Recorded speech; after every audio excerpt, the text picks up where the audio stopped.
Hello, folks. Welcome to another day in the Milky Way.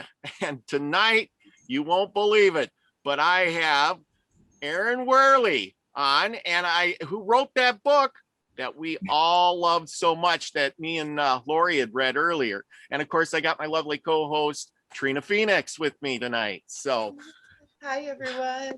Let's get right into it. Erin, thank you for coming so much. Yes. Thank you guys. I'm excited to be here. I think it's going to be a beautiful space for everyone. We love your work. Your book is just like, yes, we just love it. Thank you. Thank you. Thank you. I am still in awe that it came through me. I love it too. I still read it and I'm like, this is amazing. I'm amazed that it came through me. That is such a gift. Oh my gosh. It is. I mean, well, that was, let's start right in with the questions. That started out, it was, how did finding I am change your life? Oh, well, that's, yes. So at first, it didn't change my life much at all. So for those of you that have read the book, this started back in 2011. I had been on a quest for the answers to the big questions in the universe, right? And finding I am was really, really cool. And I went through this period where I was just talking to I am all day, every day. We lived in Virginia Beach. I was walking around on the boardwalk, just being I am, letting I am just flow through me. It was this really magical, wonderful time. But I am kept saying, I was also at the same time trying to create abundance in our life. It was 2011, the economy was in the toilet and Phil and I didn't have jobs and we were very, very panicked. We were going to be evicted soon. And so I was trying to manifest abundance and trying to follow what I am was teaching us to do that. And I kept saying, I am, what should I do? What's the next step? And I am kept saying, put the book out there. It doesn't matter if it's an ebook or you just put it on make a blog and put it on the internet, put out my words. And I said, well, how is that going to get me abundance? Leave me alone. Give me something I can use. So it was just a period of really me pushing away my guidance, not understanding that it could potentially take me on a path that would get me where I was dreaming of. And so I went through years of continuing to speak with I am and pushing away its guidance. It was a beautiful learning and growth experience for me. And then in 2018, I really got the big nudge again to do this. I had been stuffing my truth down. I was afraid that if I told the world that I'm God and so are you, that I wasn't going to be invited to Christmas dinner with my family anymore. I mean, that was my big fear. If there was one thing I was afraid of, it was like, I'm not going to have anywhere to go for Christmas. It's going to be Phil and I sitting on the floor eating McDonald's or something by ourselves. So, we don't even eat McDonald's, but that's just an example. Right. Yeah. It's like nobody wants us anywhere near them now. Yes. That was, so I had all these fears swirling around in my head, all these ideas of why I wasn't safe or I couldn't follow my guidance. And in 2018, Phil and I had gone to nursing school. We were both nurses and we had a young daughter. She was a few months old at this point.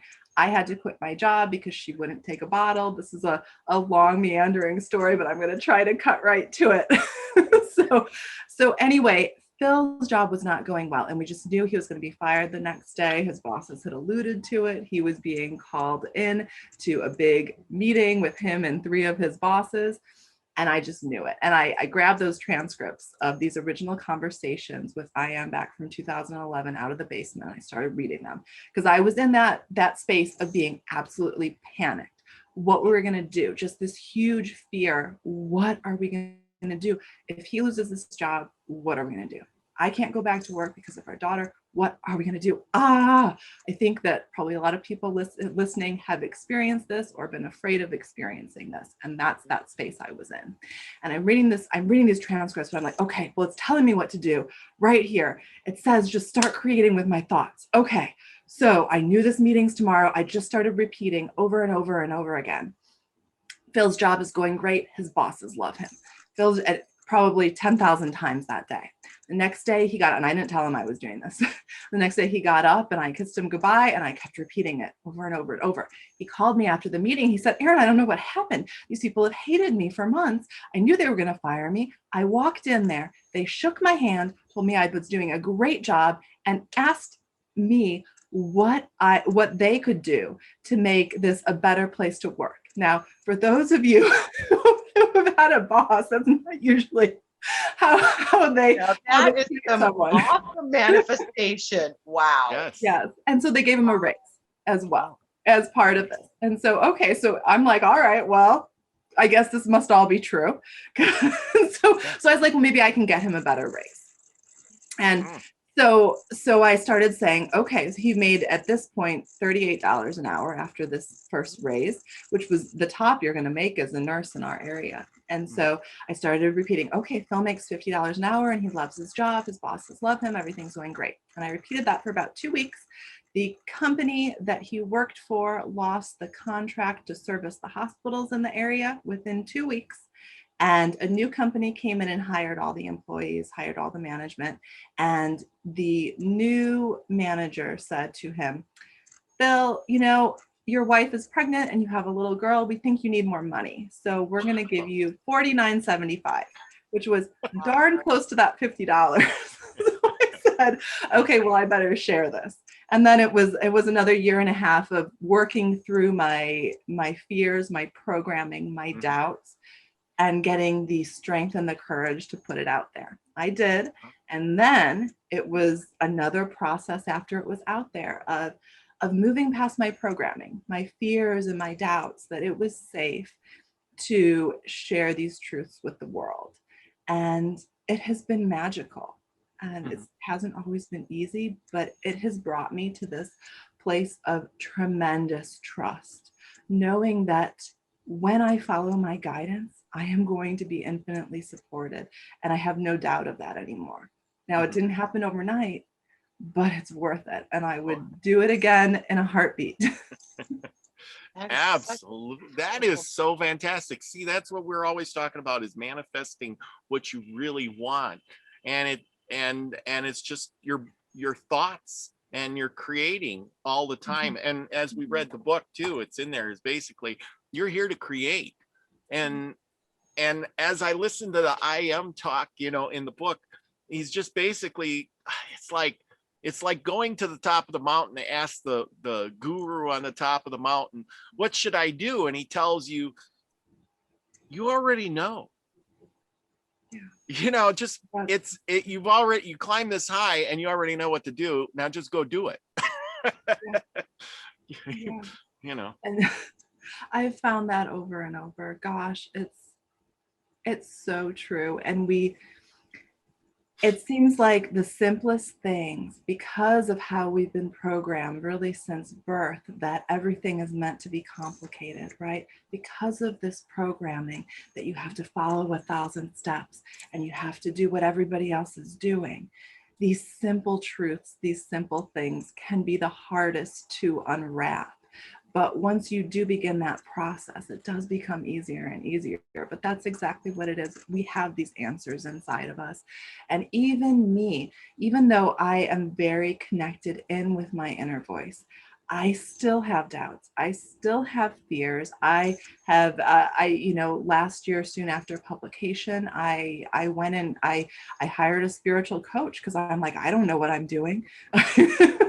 And it was a process then of over a month of me understanding that I was never going to get the answers from this other person, that the answers were for me. And it was a process of me coming into my truth, stepping up and saying, wait, you don't have those answers. They're in here. And just relearning that again. And it's just been a constant move up the mountain. You know, it's everything that happens that feels hard or feels difficult in our life is an opportunity for us to open our eyes wider and say, why did this happen? What can I learn from this? And if you can start doing that, then you can really start creating miracles in your life, because everything that does happen is happening for us. It really, really is. Absolutely there. See, and that was one of my kind of one of my questions I had on here. I got zombies, because as you know, the world seems like if you go out into the world, people seem like they're zombies. And I mean, it's a real technical term now. I mean, besides watching it on TV.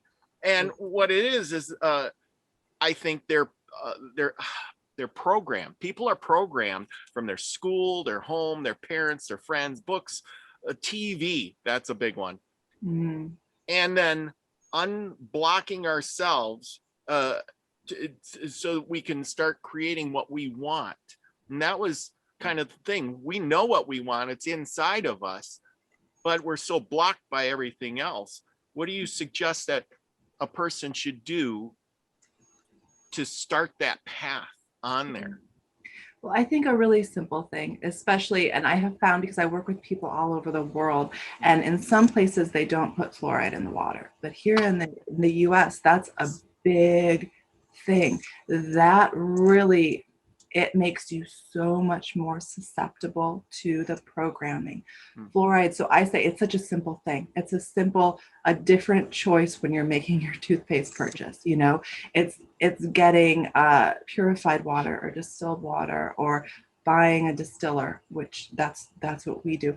It's so simple, but I believe that it really does start with the fluoride. Oh, and I think that it's in the water for a very, very specific reason. And it has nothing to do with your teeth.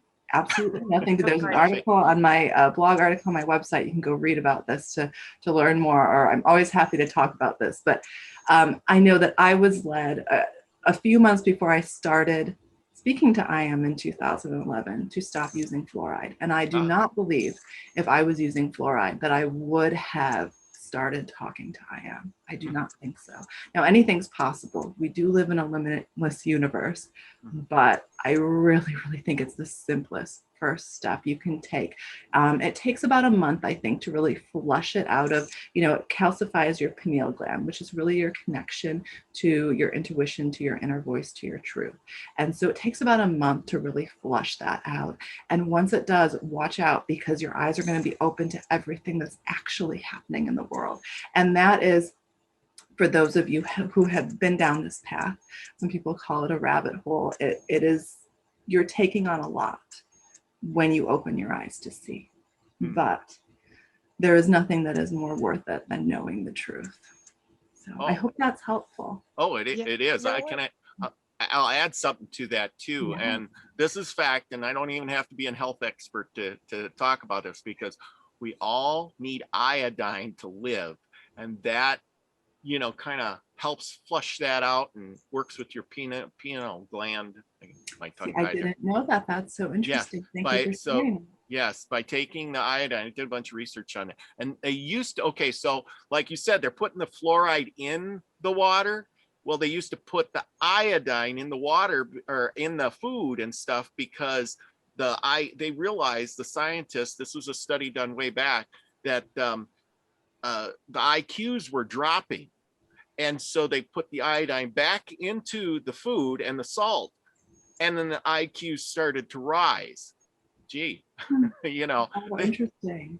You know what, now that you're saying iodine, because I've done so many natural things that I've tried, and I'm sure most of us on this path have tried lots of different things. And I think that actually I can remember having a little dropper of iodine back there in Virginia Beach in 2011. I can remember doing that. That's what I got. I got the little, that could have been that could have been part of my original IM cocktail. Now, I do want to say though that although I was doing quite a few things when I originally spoke to IM, I actually at one point, when I was trying to block this all out and saying, I don't want to, this is too scary, everybody's going to think I'm nuts, somewhere along that line I did start using fluoride toothpaste again. I certainly don't anymore, but there was a period of time in that 7 or 8 years where I did, and it didn't stop the voice. I think that once you find it, it's there.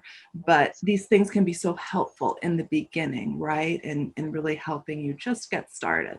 So anybody that has keys to help you open up your eye, that's brilliant. So like I said, it works different ways for different people. Yes. But like I said, for even putting together pieces that, this could have contributed to that too. And this could have, because a lot of people, they do need to have that physical key to Yeah. help them unlock. And those you're so right. Everyone is on their own unique soul mission. And so things that work for most people might not work for you, and that's okay. It doesn't mean you're broken. It just means keep going and you will find it. Yes. I would So- love to know more about the why don't people believe that they're God that you wrote about. I just that is so fascinating to me and so real. Yeah. People Well, can't I think fathom. it's really simple. There's so much thick programming out there to make sure that we don't believe it. So, and um, whatever we are told, basically from the age of 0 to the age of 6 or 7, is what we are going to know deep to our core. And nobody is being told that that's really when your subconscious mind is programmed. And so then you're just experiencing your life on autopilot from what you experience. For example, if you grew up in a household that, like for me, my parents did not have a lot of money. We always had food, but they were always worried about bills, always worried about money, always fighting about it, always anxious about it. So I grew up feeling extreme guilt asking for things I needed, right? I felt guilty asking if I needed new clothes, or because I was growing, or new shoes, or if I needed a calculator for school. I felt like there was something wrong asking for money. And that is something I've had to really work on, removing that programming and replacing it with knowing that it's safe when I give something of value to ask for value in return. And it's, so this is programming. It's just running the show until we start getting awareness over those subconscious thoughts. So unless something comes into your awareness and you actually, because so many people aren't ready to know this, so you have to be ready to say, and that we all have the potential to be ready. Yeah. But most people have so many thick fears and doubts. Everyone that is watching this right now, you're really at the forefront of this huge awakening that's taking place. And most likely your family and your regular friends, maybe your internet friends, you may have found a supportive community like this, which is beautiful, but your family and your regular friends, you're probably the only one that sees these things. Mm-hmm. That's how this is designed to work. You are at the forefront of this for a reason. You have had the right experiences in your life to do this, to handle this, to bring this information forward for others. And we often, I know for myself too, get caught up in wanting to open the eyes of the people closest to us that don't want to be opened. And I think it's so powerful to understand, like you guys are doing, is just beautiful, is opening up the eyes of the people that are ready to come to you. And there's so much magic in that. But yeah, so the answer is programming. It's the answer to almost everything in life that's difficult. I love how you focused so intently when you wanted to manifest, and basically an act of desperation got you to that determination, but nonetheless your determination, and you were thinking what you wanted to see over and over and over, and you would not stop, and you kept doing it for hours and hours and hours, and you would not stop, and that is all you would let into your mind. Most people don't realize it does take some focus if you want things to come in quick and hard, and you just rocked that. That is so powerful. I've seen people do that, and it's just amazing because, wow, that's what we can do when we really focus. Yes, but that's, because of our programming, that can be very, very hard because those thoughts want to jump back in, right? Those subconscious thoughts and say, this is stupid. This isn't going to work. Go back and sit on the couch, The doubt lassos you in. Oh, come here. Yeah. And you start doubting, and then you just blow up the whole manifestation with your doubt. And yes. I love the part of it was like you said, I was in such a desperate situation that I wasn't going to let go. I was Yes. just gonna make it happen. I Yeah, was gonna like, do it. I was gonna override everything that happened before. And I think that's really important to know. You know, most people tell you that you have to be in this certain emotional place to manifest. And that's simply not true. And when you're first getting started, that's almost impossible to do. That comes you know, people that are experts at this say that because they do that naturally. They've climbed to that enlightenment, climbed the enlightenment mountain over many, many years, and they're at the place where they are naturally more high vibe. But telling someone that you have to be high vibe to get started, it's just confusing the issue. It's not true. And really what it makes them do is feel guilty for having natural emotions. So I think that's so important to know that you do not have to be high vibe to manifest at all. It really is your thoughts. It is your thoughts. Like I And said, I have manifested some of the most beautiful, biggest things in my life from a place of being afraid. And it has worked out beautifully. right. So I think that's really important. Absolutely. Like I said, I when you pick what you are really what you really want to see in your life, and you literally will accept nothing other than that, and you stay so focused on it, the universe has to bring it in. It's like the law. It's how it works. But most people give up, or they let their doubt stop the flow of the manifestation. And your determination and your focus was just like, yes, because yes, you did it, you know, and you worked really hard and you actually brought it in. And it's so great because when other people see a success, then it gives them the focus they need to Yeah, bring that's something I always want to share with people is I am just like you. Before I started doing this, so I'm almost 39, I'll be 39 in a month. You know, for the first 36 say years of my life, I quit pretty much everything I ever started. I mean, I graduated college after 8 years. It took me 8 years, but I did it. So we can't say I completely quit everything, but the things I succeeded in, it took me a really, really, really long time. So I think that when most people see somebody like me, that I have a really successful book now, I have a successful business, they think, oh, that was just easier for her. No, what's happening is we tend to see with a successful person the tip of the iceberg. Like if here's the ocean and here's my iceberg that you're looking at right now of that book behind me, that's my iceberg. You don't see all the stuff under the ocean that built that iceberg, that iceberg is standing on. Well, it is full, it's a big mess down there in the water. But it got me here and it's freaking awesome. Yep. So. But that's the thing. You can manifest all you want, but if you don't do any of the work, it's never going to happen. You know, and that's the thing. See, you manifest and then you followed through, and good things come of it. And it came easier because you manifested it. You know, and that's something people don't realize either, is they just think, oh, I'll manifest, I'll sit here and I'll say it over and over, you know, and it'll just show up at my front door, like, you know, the publisher clearinghouse guy, here's your big check. You know, you still had to work for it. Absolutely. You know, I can remember, so had been telling Phil, my husband, and I for 8 years, 9 years at this point, when we finally published this book, right? And so we were thinking, gosh, on the eve of publication, we were thinking, oh, it's going to sell 1 million copies on day one, you know? And of course, I had no following. I hadn't done anything. I was just going to put this book out there. And this was the very end of December of 2019. My goal was to publish it January 1st, 2020, and I published it a few days early. So that was really only a little bit less than a year and a half ago. But those first few months, it was crickets. I didn't sell, you know, I sold, my parents bought a copy. I got the nerve to tell them. They didn't get it, bless their hearts, but they were very supportive. I was wrong about Christmas dinner. It was all in my head. It was all in my head. And I sold a few copies. I don't know what I sold, 20 copies those first 2 or 3 months.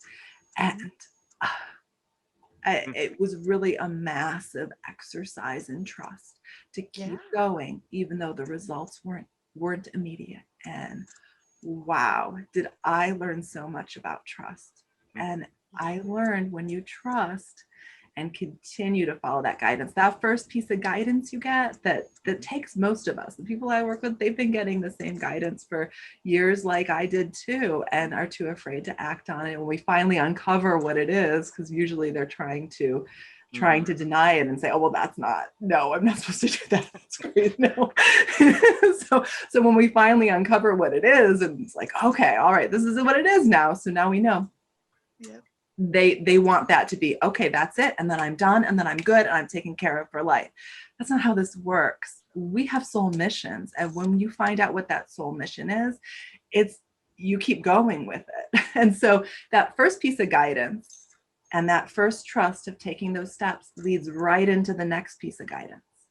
And it took me a few months to recognize that I was looking for the next piece. I didn't know I was even supposed to be looking, but now I see it's just really clear. You can make it roll quickly, or you can go, and so now I know, okay, I take action, ask for new guidance, take action again, boom, boom, boom, boom, boom. My trust level is so high now because I am always caught. I am always supported because my action is almost immediate when I receive that guidance. But this took me a good year to build this up after putting the book out. But I think that's really what it is. It's a continuous process, and your guidance will come to you. And the more you take action on it, the stronger it will get. The more it will immediately meet you. It becomes this beautiful, really flow. Like people use the word flow. That's really what it is. It's receiving guidance, taking action, receiving guidance, taking action over and over and over and over and over again. Yeah. Yeah. And then watching it manifest. Mm-hmm. And, I manifested, when I was younger, because I've been at this for a little while, I manifested my dream home. And it was an amazing process watching that come into fruition. And then at the end, it was all taken away and lost through bankruptcy of crash of 2008 and all the real estate. And it was a crazy train.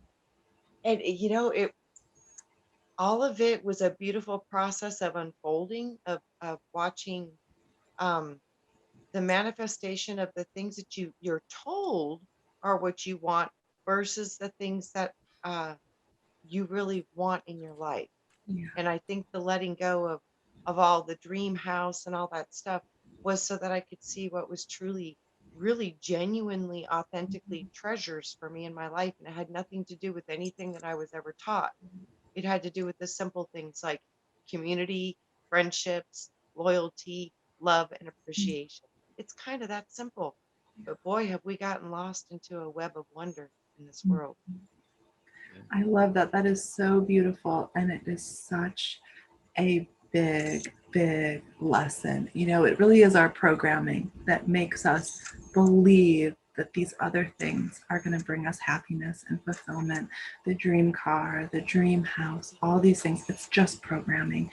It's been taught to us since we were little that those people that have more, they're the ones that are happy. And when you achieve that, you find out that's not everything it was cracked up to be. Or if it was really eye-opening for me. I went on a Facebook group of entrepreneurs early last year before my book had taken off.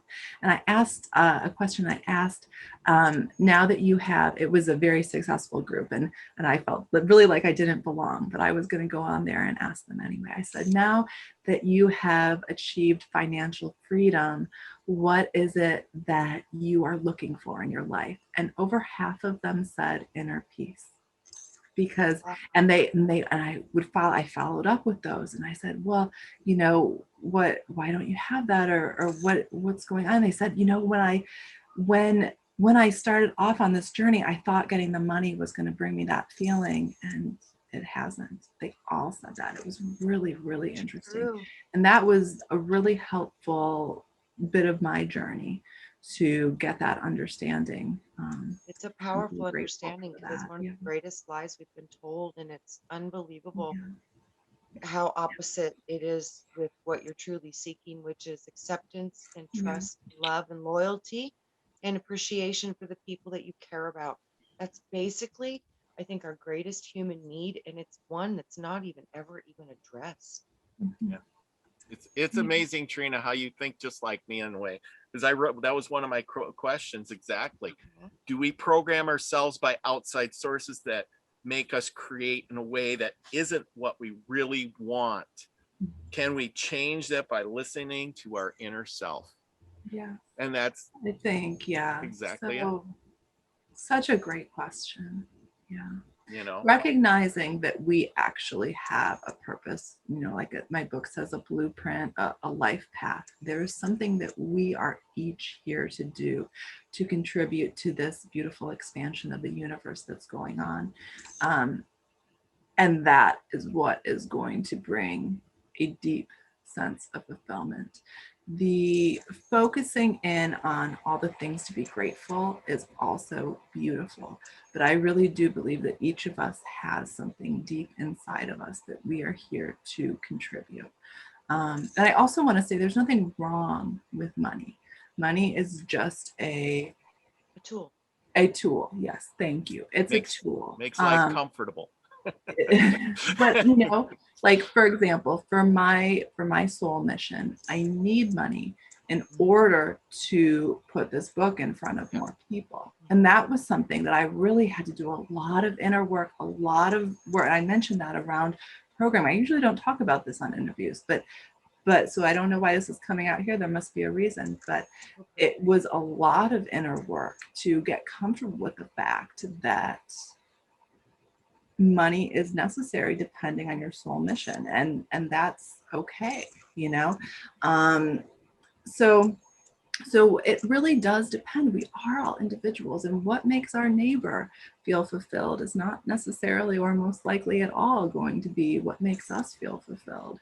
And that's so different to how we've been programmed. We've been programmed to go with the flow and do what everybody else is doing. And that is basically designed to leave us feeling miserable and unhappy. And that brings up my next question.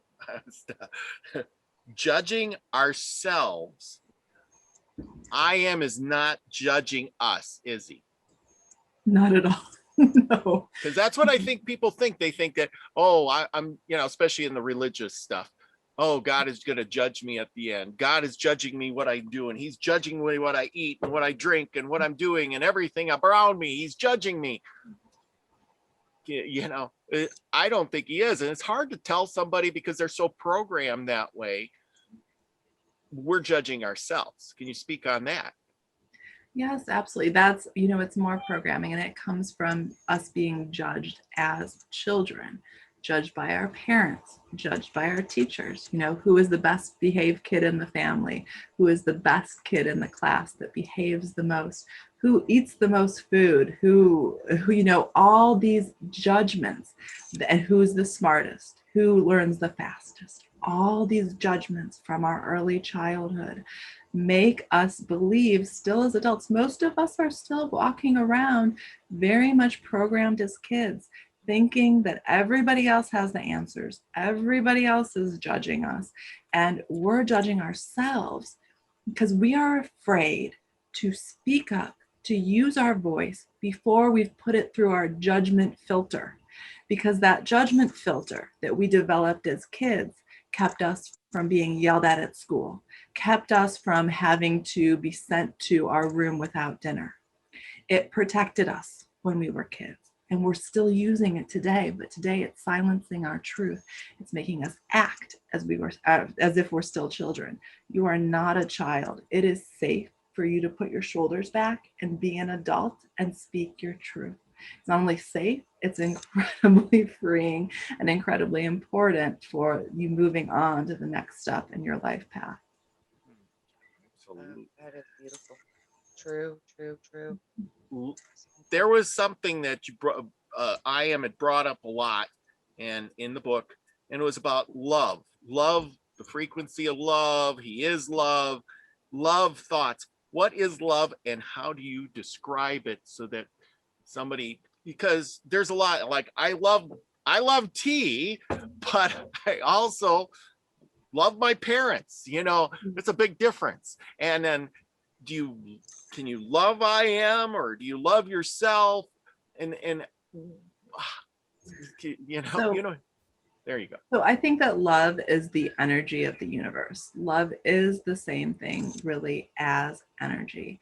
And loving yourself is simply, gosh, I went off on a big kick on this on Instagram last week because I saw people were starting to post things that self-love is selfish. And that's simply just not understanding what self-love is. They're actually describing narcissism when someone actually is coming from a place of extreme self-hatred and then projecting that self-hatred to all the people in their life. Self-love is simply saying, I have worth inherently because of who I am at my core. Now, I know at my core that I am God and that you are God. So it's a little easier from that place of understanding what my core actually is to love myself deeply. And I think it might be incredibly difficult to have self-love if you don't understand what's actually going on and what you are deep at your core. But that's what it is. It's saying, I have a worth. No matter any action I have taken in my life before, no matter where I currently am financially or in relationships or what my health situation is, I have inherent worth. And that is what love is. And it's seeing everything around you as inherently having worth because it's simply a reflection of God, of our creator, of source. That's what love is. It's appreciation. It's knowing. It's much bigger than I feel. I feel like when I talk about love, it's like, oh, Yeah. it's big. Yep. That's how I see it too. Yeah, And because love and God, to me, they're just one. It's the whole. It's all Yeah. just Yeah. one. yeah, you talk about that a lot, Trina. Yeah, and it is. We, and in our group, we always are. I tell you, our chat room is like, I love you, love you, love you Yeah. all the time. I mean, Love me it's too. it's a very loving group, and I think that's why we all kind of met up, and we've been sticking together. And when our friend Brian, who you've seen in the picture back here, comes up again, he kind of started the Milky Way messenger, and then we all met, and he brought us all together, and now we all, a lot of us have shows, and we bring each other together, and we all meet, and it's just like one big love fest because we all interconnect. We all have, like, we've never met, but I have this bond with Trina, and I have a bond with all these people. It's amazing. It's fascinating. Oh, and I wanted to tell you another thing with your book. We all, speaking of bonds and who we got it started, there's our friend Brian, who got us all together and started here. And we lost Brian. He had heart failure, so he's no longer with us. So this is us carrying on what he started. That's beautiful. Absolutely beautiful. Yeah. And this, like I said, this soul tribe, oh boy, they understand your language and they love and resonate with your language. So many are hearing your message loud and clear, and loving it and going, yes. Yeah. Awesome.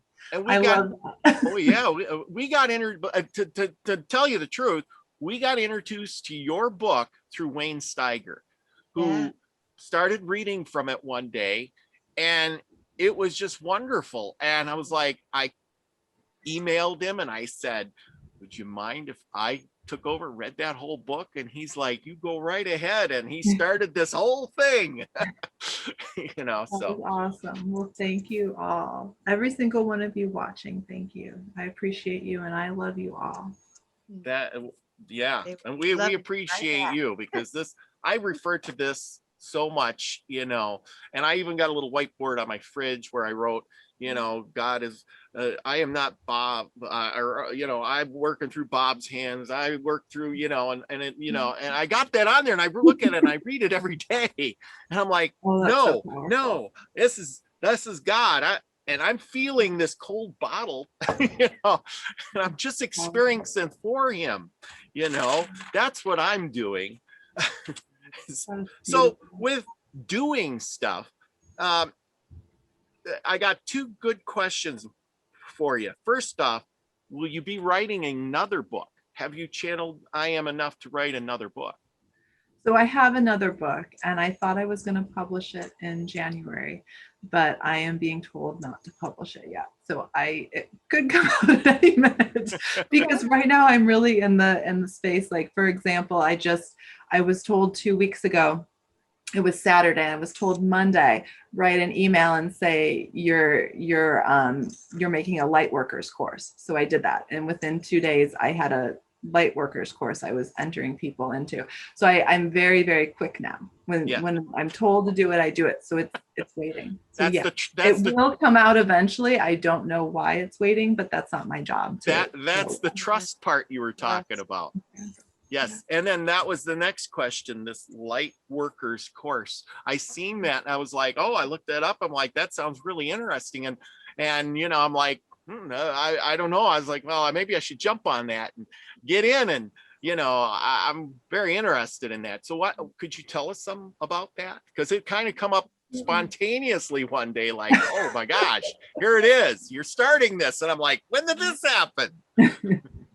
Well, that's how it is. And the same thing, I have Unlimited You, which is really all about releasing your programming, that course. And I've had that since last year, and I am told me, this was, I don't know, about 8 weeks ago now. And I am said, okay, right. I was writing something else completely. And I am said, oh, turn this off. We're going to write an email right now that you're selling Unlimited You. And I was like, what?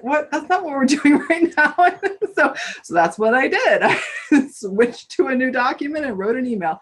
So Lightworkers is beautiful. It has been, so we are 2 weeks in, there's another 6 weeks to go.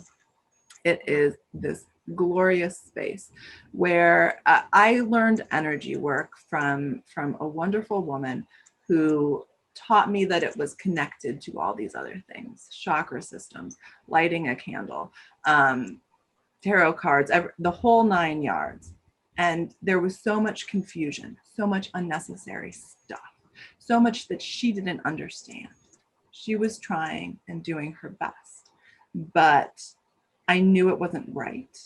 And I just knew, right? And I am saying, you don't need any of this. This is all extra. Every bit of it is extra. You can do energy work strapped down to a gurney, not able to move your hands, not able to open your eyes, not able to wiggle your toes. And I said, well, all right, teach me that then. So that's what it is. And the feedback has been incredible the first 2 weeks. I mean, people are loving it. I had one of the girls, she said, I took Reiki for years, and my Reiki teacher always told me I wasn't meant to be a light worker because I couldn't do it right. I would never be able to do it. And she said, being in this class has just opened my eyes completely, that this woman just didn't understand what she was talking about. And there's a lot of that in the world of energy, a lot of people regurgitating what they've learned from other people. And it's like playing that telephone game, right? Where like for Reiki, for example, the first person who discovered it or created it was, I think, in the 1920s. And you've got everybody still telling that same story from 100 years ago. Now there's power in Reiki. I'm not anti-Reiki, but there's so much more available to us. It's so much bigger. It's so much more powerful.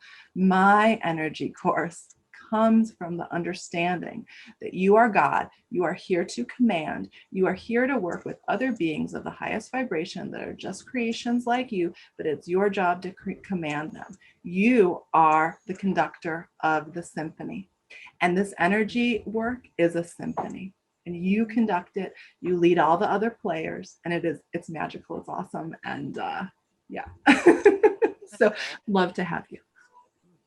That is awesome. That is just awesome. That is good. Because, like I've interviewed a lot of people about, we just had somebody on talking about crystals and frequency, and we talked about our words and how we speak and how each vibration of the word and the sounds that come out have a lot of power, so we're learning about our inner self and how we're given this power to create just by speaking words.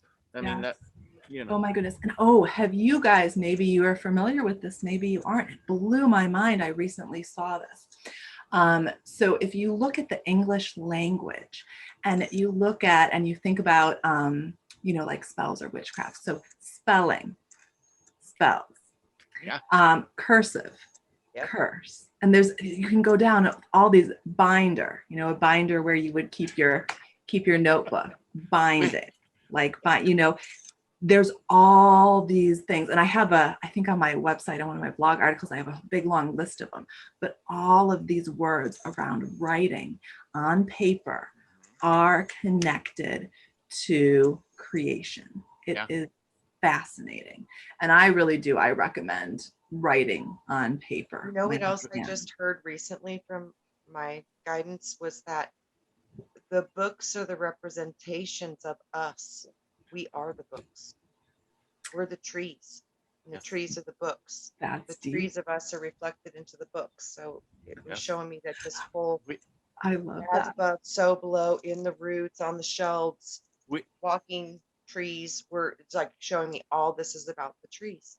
Wow. We have our own spelling alchemist that I have on once in a while, and her name is Julianne Payne. She wrote this book, and if you can see it, you can see how she spells words. She has a way with spelling that you wouldn't believe. Trina, maybe you could tell her a little more about Julianne Payne. It's just amazing because she looks at etymology, but she sees it in her own unique, special way. So like universe, U-I-N verse. You are in the verse. This is our universe, and we're all in a verse because we're playing a role, and it's got a script, and the script is written by the scribes. You see what I'm saying? I do. And I have seen so many words broken up like that. It is fascinating. Yeah. I mean, this all goes back to that idea that we're really living in a simulation, right? That a simulation of letters and numbers. I think it's fascinating. Will you flash me that book cover again so I can write it down? Oh yeah, Julianne. Rose to take you. Okay. And then and then she got this is how she does things. This is not the front cover. That's true. But yeah, we did a whole thing on it, and we would write down. We had a whole bunch of us writing down stuff like, we started out with courage, see your age. Get it? Courage, see your age. Injure. You know what? I'm so sorry to break you in here. I can hear my children screaming. Oh yeah. I was supposed to go out for pizza a little while ago. That's all right. I have to thank you. Oh yeah, so thank much. you. Thank you so much. We will have to catch up again. Anytime you would want to come on, you're welcome here to share our space. Thank you so much. Thank you all. Okay. Have a beautiful night. Yes. Thank you. Bye-bye. Bye. Bye. She's wonderful. Yes. Yes, she is. Wow. That was great. That was an amazing, amazing, amazing author. Oh, so grateful. Yes. I tell you, that was really good. We gotta have her back on hopefully sometime, but I think she learned a little bit from us too. That's the beautiful thing about when brilliant souls get together. We ignite inspiration. We inspire each other because we can process these higher vibrations of thought, and we give them to each other. And it's happening all the time, but it's hard for many to receive these higher conceptual thoughts. But as all of us being together, we light each other up. It's just brilliant. Just brilliant. Absolutely. I tell you, I learned a lot, and I'm glad that everybody, that's here in the chat. There's going to be links to her stuff in the bottom. I'll put all the information down there if you want to look at the Lightworker stuff or look at her website and all that other good things, and what else is there? Man, there was just so much. It blew my mind tonight. I know. It went by really quickly. Yes, it did. Well, thank you, everybody. And we'll see you again. And remember, be the frequency you want to receive. Peace. Love y'all. Love ya.